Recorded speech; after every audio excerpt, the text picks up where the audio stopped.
Special Action and Intelligence Committee for Transportation nagkasa ng operasyon sa EDSA Busway Santolan ngayong umaga.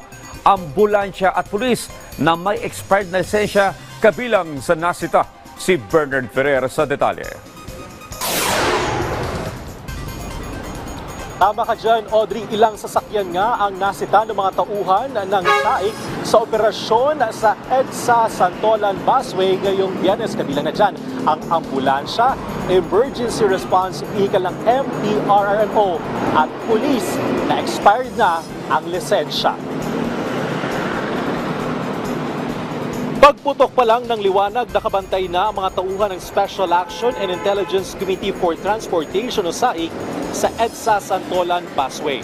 Nasita nila ang isang ambulansya na bigong makapagpakita ng trip ticket. Naharang din ang emergency response vehicle ng Bagao Cagayan, MDRRMO, na walang sakay na pasyente. Nasampulan din ang ilang motorsiklo, kabilang na ang isang pulis na expired na ang lisensya. Pinatawan siya ng multang 3,000 pesos at 5,000 pesos dahil sa pagdaan sa busway.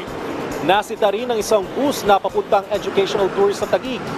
Sa ngayon, 13 sasakyan na ang nasita at pinatawan ng multa ng SAIC. Pinapayagan na makadaan sa EDSA Busway ang mga ambulansya, fire truck at sasakyan ng PNP na may lehitimong operasyon.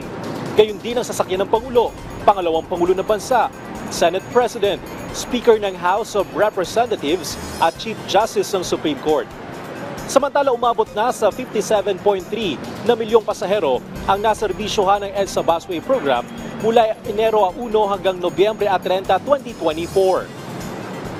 May 370 na bus na bumabiyahe araw-araw para tugunan ang mataas na demand ng transportasyon lalo na ngayong holiday season. Ang operasyon ng busway ay mula sa Monumento Caloocan hanggang PITX Parañaque kung saan 45 minutes hanggang 1 oras lang ang biyahe.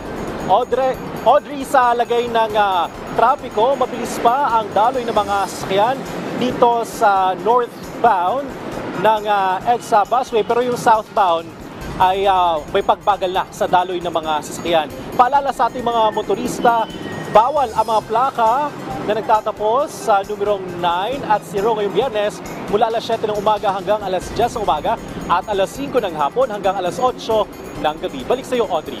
Okay, ingat po sa mga kababayan nating babiyahe pa lamang. Maraming salamat sa iyo, Bernard Ferrer.